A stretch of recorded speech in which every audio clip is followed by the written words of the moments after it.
Okay, I think we're live now. I'm gonna just check my Facebook screen, and I think we are. Okay, let me see if I click over here. Let's see. And I think we are. All right. Yes, I think we are. All right. Okay. So today is August 8th, and I hope you all doing well. It was cloudy this morning, but the sun is beginning to peek out, and I hope you have a great weekend. We have some good news to talk about, and then I want to talk about the future, okay, which is unknown, but we could look at it and see what avenues it could go to. But first, I want to introduce my new producer, Linda Patapkin, and he's going to be helping with the live streams. And here he is right now. Chris, it is a great honor to be your producer on Real Estate with Mr. G. My mother thanks you, my father thanks you, my 10 brothers and sisters that are here and in the Baltic states thank you, and I assure you, certainly thank you. May God bless you and all your descendants.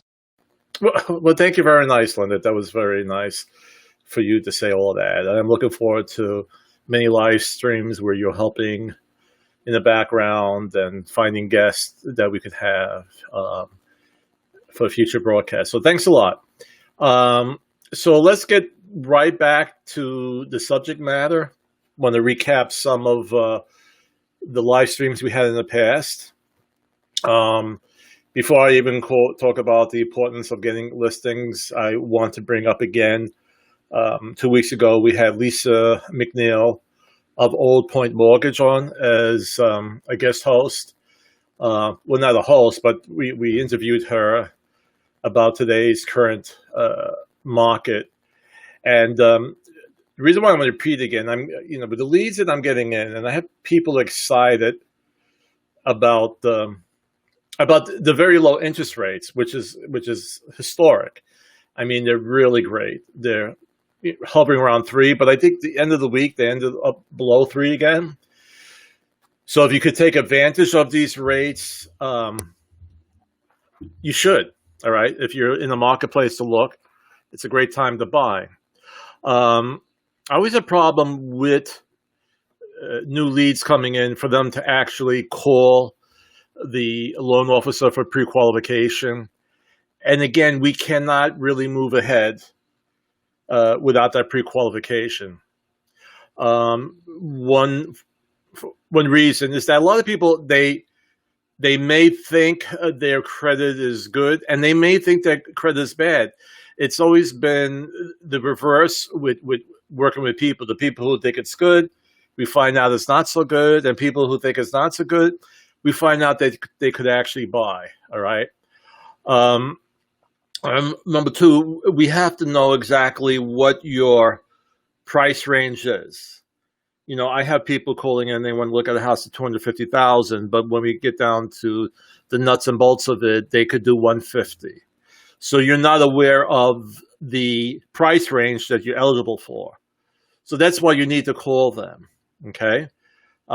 Even have people say, "Oh, yeah, I was approved, 10 years ago for $250,000." A lot of stuff could have happened within 10 years, and you need to go over it again. So that pre-qualification is good for that, for your price range, what you could do if you could buy. All right. And then if you can't buy, my loan offices will give you strategies to quickly increase that credit score. And let me clarify that. I don't want people to think, oh, it's like they're going to raise some bad credit or whatever. It's not that. They know which lines of credit to pay down faster. They know which ones sometimes they report faster to credit bureaus than some other lines of credit.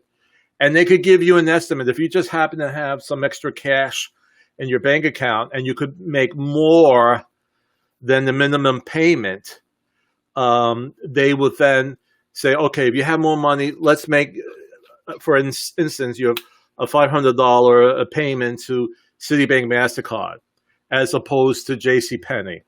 And I'm not This is just off my top of head. I don't know which one reports faster, but that's an example. So you concentrate on the ones that are going to report faster, and they'll give you an idea of how many points it could bring you up. So it's best to work with them.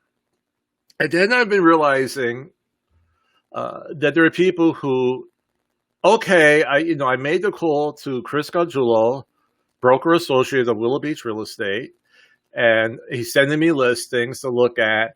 But I'm going to wait until I see something I really like before I call the loan officer. And it's not a good idea, okay? It's not a good idea because in case there is a problem with your credit report, and some people could fix it within a month's time. Some people need 3 months. Some people need 6 months. But the sooner you find out that status, if there is some stumbling blocks along the way, you could get it cleared up. Okay? So it's important to get to your loan officer and make that call sooner than later. Very important. Okay? Don't put that off. Don't say, well, I'll wait till I see something's nice. Don't try to pre-guess it. Don't say, okay, I know I have to work on my credit. Get help on working. If you're really serious about buying a house, get the help. And they're not charging you for that. Don't think, all right, I'm going to have to shell out $200 for it. No. They want your business. So if the loan officers help you and they get you quicker to being approved, that's going to help them. So there's no cost for this service. There are some companies now, years ago, let's say if you had a default judgment on the credit report. In other words, you didn't pay a credit line, they took you to court, you didn't contest it, and they do a default judgment. So now you have to pay that off. Some credit credit improvement agencies will charge you for writing letters to them to ask them if you could do something, if you could lower the amount, if you could slash it by 50%. There were more a few years ago that would do this, but not so much now, because most of, the loan officers won't have time to type out letters, but you could do it. And you could actually call that collection agency or that law firm and say, look, is there any way I could pay this off a lot faster? Can we come to an agreement? Instead of owing $500, I owe you $250. And could I pay that all at once, or could I do that over 3 payments? And you talk to them, okay? And basically, they want to recruit some money. When I say I'm talking about the company that lent you that credit, they want to recoup as much as they can and as quickly as they can. So you may be able to work out a deal where if you make a lump sum, they'll save you 20%, 30%. It all depends how old it is, and everything else comes into consideration. But you got to speak to them. You got to call them. And most of them will work with you. All right. So when you start that search and you contact me or any other agent, you really need to speak to the mortgage loan officer and get that pre-qualification letter. It's very important. Okay? All right. The other thing I want to talk about again, and I've repeated this in many of my broadcasts, that we need listings. And because of COVID-19, some of that has gone down because sellers are concerned about having people walking through their house. The real estate industry has made precautions for this, how to go about it. We're doing virtual.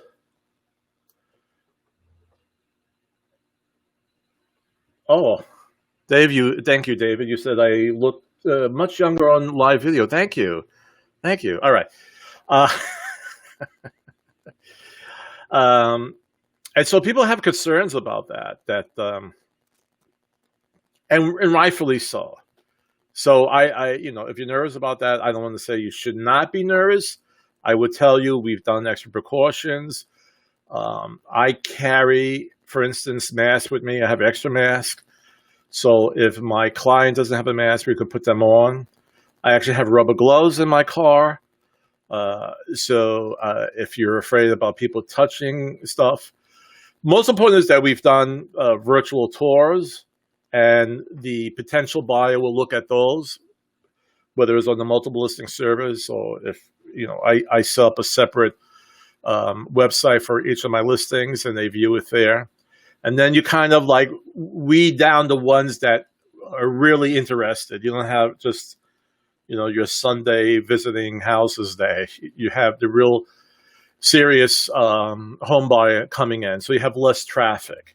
So we've taken care of all of that. In fact, I'm working on someone to come on from a closing company that I've been using recently for my transactions, and just talk about how even when it comes to doing your closing paperwork, and now I'm talking about sellers, but it goes for buyers as well, how everything is done online, having a virtual meeting online, signing all your documents digitally, how that's done.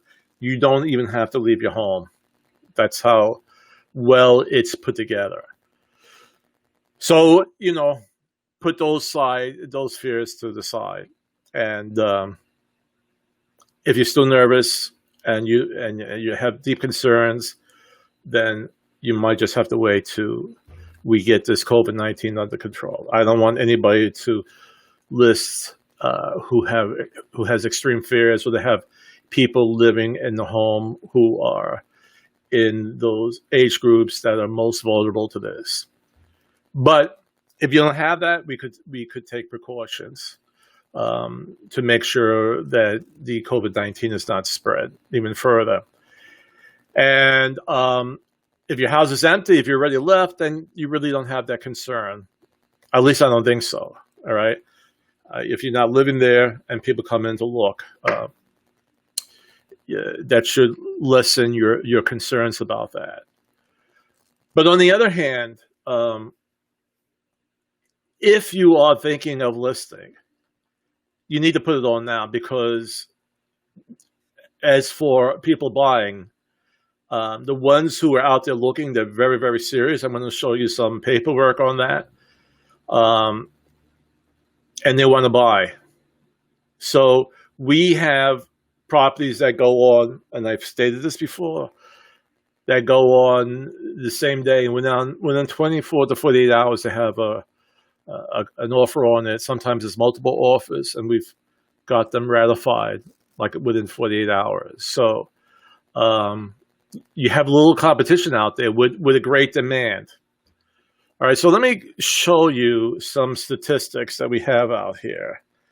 And let me split up my screen. And let's see, I'm going to share this. And I'm hoping that you're just seeing my graphics up here.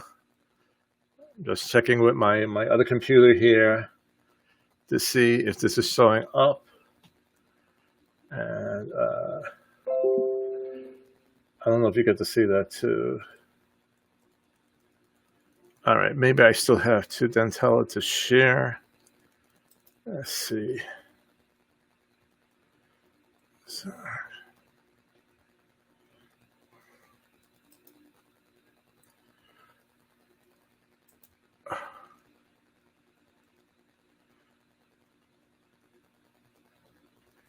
see,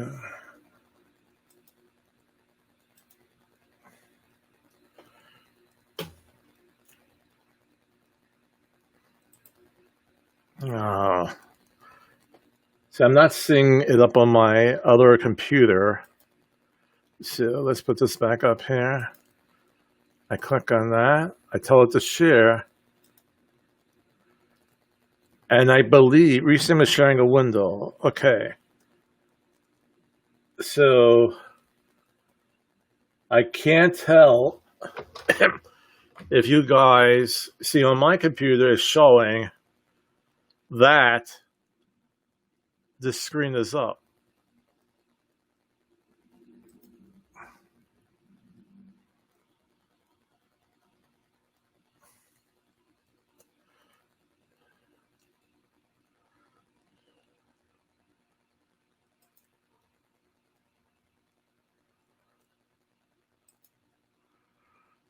Okay, now I know what I have to do. I'm sorry for the delay.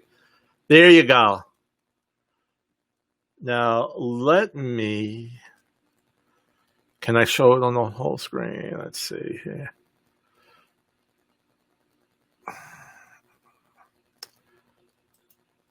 Okay, I got it up. I see it on my other computer. So if I scroll here, are you seeing it over there? Let's see. I'm scrolling down.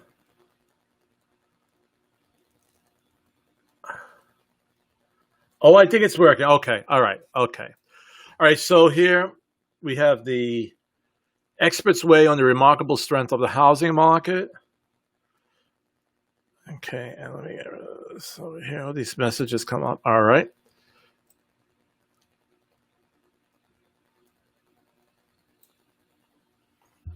Even with the uncertainty, the residential real estate market continues to show great resilience.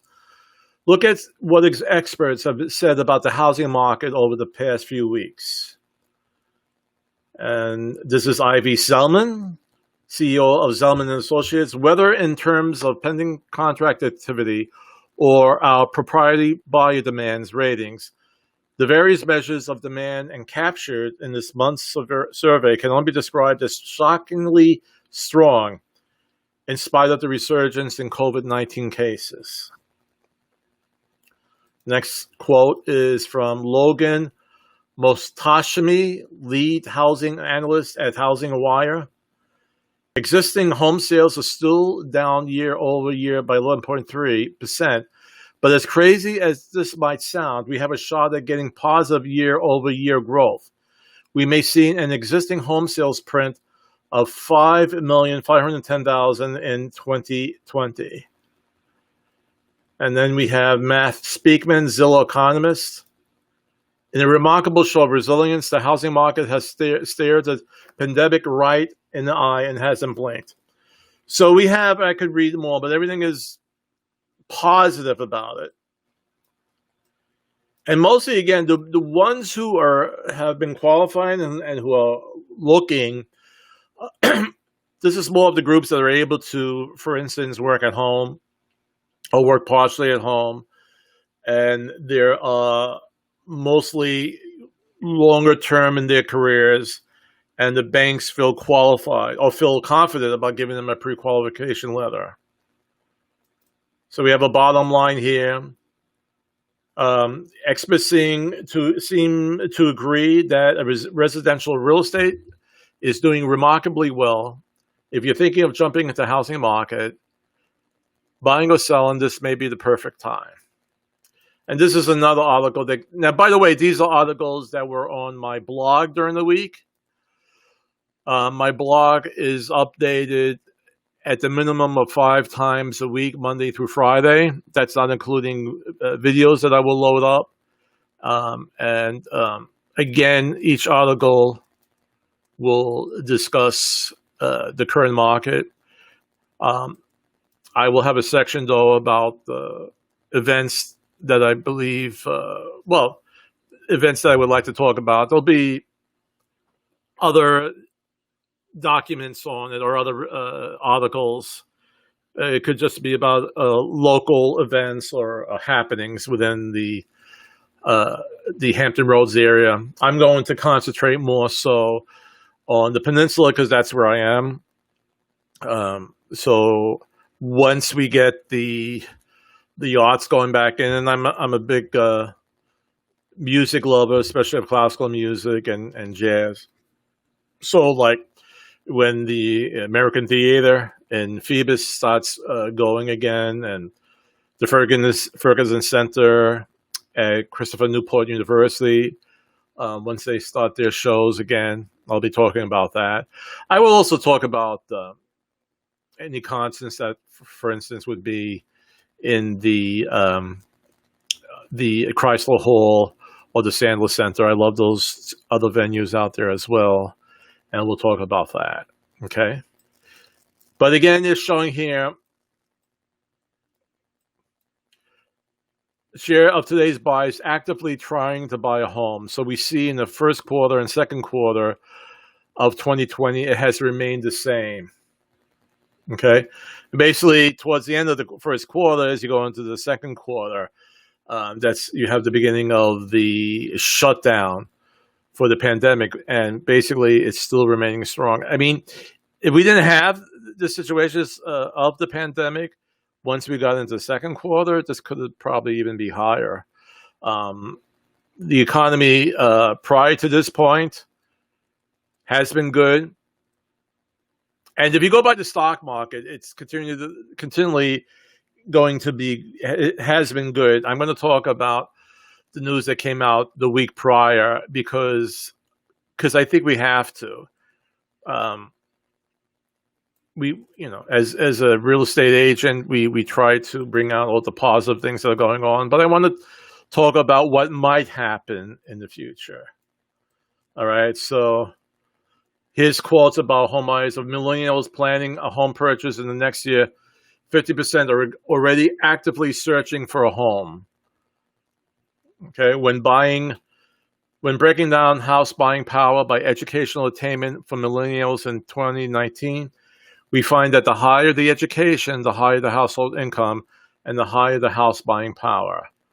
In 2019, median house buying power for millennials increased by 16% relative to 2018. All right, and basically that means with many corporations doing well, they were able to increase salaries of people who are working within the corporation. And that, of course, hand in hand, will affect those who are purchasing a home. All right, I just want to show you, just to move along, we have, and basically what this is saying here in this article, and again, this is again for you sellers, because we want to get you sellers to get motivated to list your house, why homeowners have great selling power today. And the reason why, because house prices have gone up. So the higher they go up on your existing home, the more equity you have in it. So if you sell, you will probably receive a larger profit on it than you would have maybe about a year ago or so.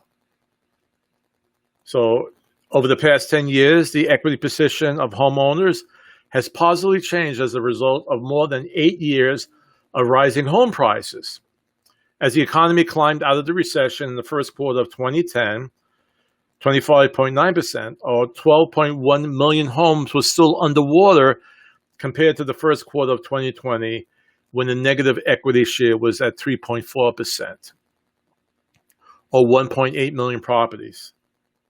Borrowers have seen an aggregate increase of $6.2 trillion in home equity since the first quarter of 2010, and the average homeowner has gained about $106,100 in equity.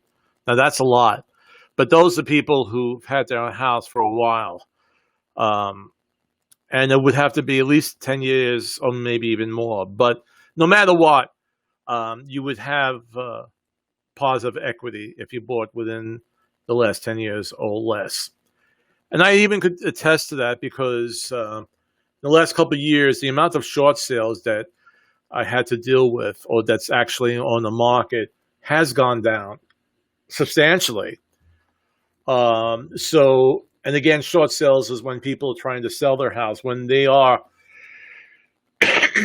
when they are underwater. In other words, they owe more on the house than the actual worth of the house. But I'm seeing less and less of that.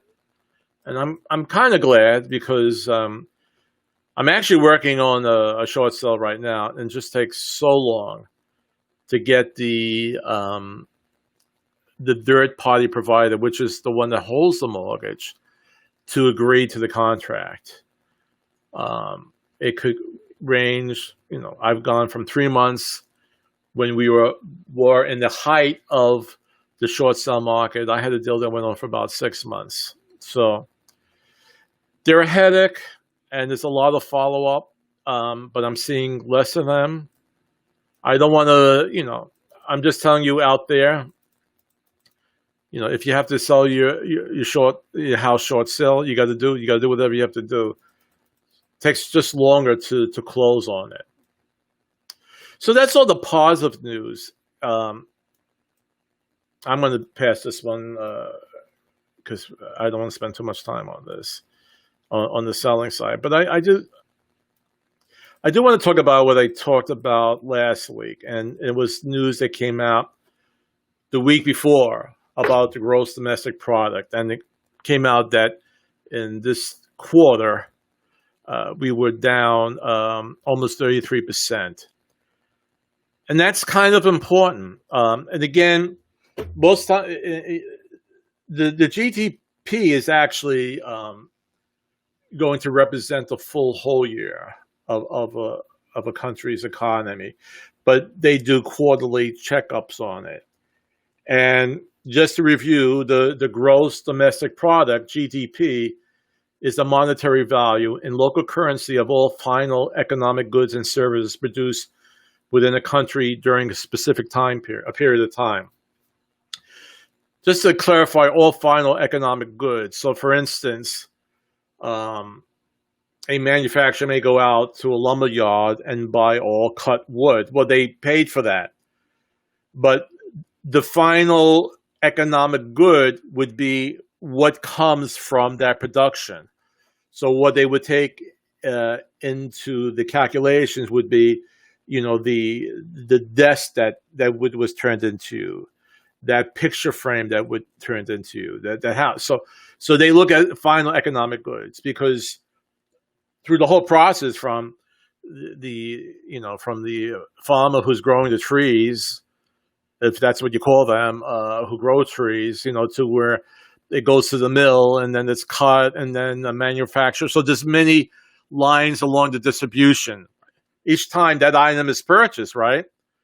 The farmer purchased the younger trees or the seeds or whatever, and then the mill comes out and they purchase the trees that are already grown and cut down. So along that life of that tree, it's gone through many different processes, but where they count it is from the final product. All right.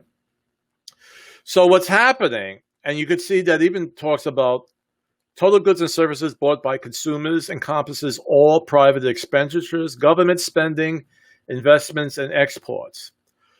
Well, that went down 32.9%, so we rounded out to 33. All right. So this article appeared last Sunday in the daily press, and it says the historic triangle hit hard. And what that's showing, basically, we're almost now at the end of the summer season, the summer tourist season, and that's probably for Hampton Roads. That's the biggest time that the Hampton Roads area has the wheels of commerce moving during, let's say, from the end of May to maybe the first 2 weeks in September, and that's when we're the business. The summer season is basically Christmas, is the retailer's Christmas during, now we've stretched the Christmas season from November to the end of December. So the retailers will make the majority of their money during those 2 months for the whole year. Well, the Hampton Roads area, because tourism is high up there, as well as shipbuilding, we're going to talk about that too. That's how we make our money. So people who go, and this article is really good. Again, it was last Sunday. I don't know, my copy has the date. This is where I printed that, saved it. But it would have been last Sunday, so that would have been the 2nd. And the historic triangle hitting hard. So it's talking about, with Busch Gardens and not being opened. And I think most of Williamsburg and Jamestown were shut down. So they didn't make their money. They did for the summer.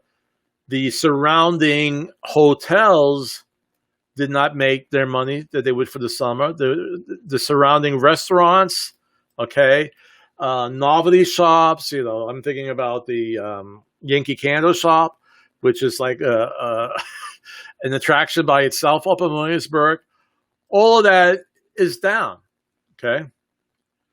In the community, by where nearly 14,000 normally are directly employed by hotels, restaurants, and tourist attractions, roughly 1 out of every 5 working adults, it can be devastating when people stay home. For many of the roughly 9,000 who work in retail stores, serving tourists is their main job. So again, we're talking about not only the hotels, we're talking about restaurants, we're talking about shops. All has been affected. I'm going to bring you down to my next article. And here we talk about Busch Gardens. Shipyard hit hard during pandemic. Huntington Ingalls Industries has lost more than $60 million. And that's with people, with the workers getting sick, with applying COVID-19 guidelines while working. This is all this data is being accumulating now, all right? And we're going to see what's going to happen because of the aftermath of this. And as I've said in my earlier post, and I'm going to go back to, let's see, I'm just going to knock this part out. I'm going to stop. Okay. As I stated earlier, presently we're good. And when I do these reports weekly, it's a snapshot of the real estate industry at that point. It's not really looking into the future, even though these economists will say, well, in 2021, we're going to be growing. And I pray that that does happen. But depending on how long the pandemic goes, and as more people will not be able to return to work. And not only about returning to work, like some people believe, okay, once it's over, ba-boom, we're all back to full capacity. It's not going to happen like that because, excuse me, each industry has to accommodate with these new guidelines that are going to affect. And number one, some people still will be nervous about traveling on the airplanes, you know, going to big events like a Busch Gardens, to Great Adventure and so forth, to football games, to full capacity. There's still going to be some modifications to this. So it's going to be a process. Once whoever could declare that it's over, if it's Dr. Fauci, whoever, it's going to take a while just to go back to normal. It's not going to happen the next day. So I just want that to be out there because, again, this is just, I'm not saying this is going to happen, but I'm going to say it's going to be an issue. The longer it takes to get out of this, the longer it's going to take that 32.9% lowering of the GDP and get it back up to higher amounts. And once we get the full economy going, people going back into manufacturing and construction and so forth. Construction right now, it's okay, all right? But again, it's a process. 3 or 4 months in the line of, if you're looking at economics, 3 or 4 months is not really that much time to really make any big decisions. I mean, look how long it takes to get out of the last Great Recession we had in 2008. It took a while. It doesn't happen the next day, all right? It takes about 2 or 3 years to get kind of back to normal. The same thing what's happening now. So we're trying to dig ourselves out of a hole here, okay? But the longer, every time we get up a little bit more, there's more dirt thrown down on us. So I just keep that in mind because I want to be truthful to you. Most of the reports that I get, and of course, different writers within the real estate market want to give out positive news, and which is good. It's trying to keep a happy outlook on everything, but I just want to tell you what might happen. And this may not happen. We might end it by the end of the year and everything be going, back to normal, the rebuilding. I don't want to say right back to normal, but getting back out of that hole without any more dirt coming in. That'll be the best situation. But the more problems we have, if we have a second surge, if more people, as we begin to reopen, more people get sick and we have to cut back, we have to see. So I always want that to be in the forefront. That's why it's important, if you want to sell your house, get it on the market now. Well, home prices are still high. Well, they're still good. Might they fall in the future? Who knows? Who knows? But if we go into a deep recession and maybe even a depression, then they're definitely going to fall. Okay? All right. So I hope you learned a lot from this area. Like I said, from this show. Like I said, we're mostly really, really good. There's some uncertainty out there. If you want to list your house, please do so. Okay. Well, there's a little inventory out there. You have a little competition, put it out there. People who want to buy, take advantage of these 3%, lower than 3% interest rates. Okay. You got much more buying power. Call me at that number behind me, respond to this video, and I'll be there. But I think I'm getting, I think Leonard, my producer, is calling me. Let me see what he wants. Chris, great news. We have a special guest in our studio audience. He is an American singer, songwriter, musician and record producer. A prominent figure in popular music during the second half of the 20th century. Ladies and gentlemen, Mr. Stevie Wonder.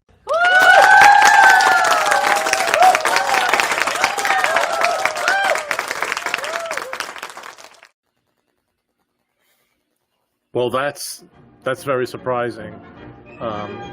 Thank you, Mr. Stevie Wonder, for being in the audience. You're looking great. I don't know what you're doing, but you look a lot younger.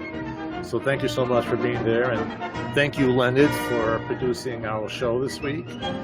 And we'll see you next time, next Saturday at 10 a.m.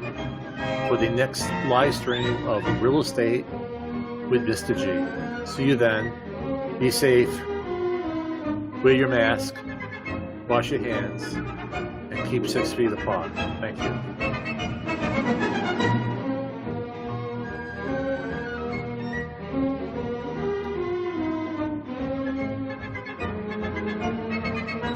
Stevie, you can sit back down again. Mr. London, thank you. Thank you.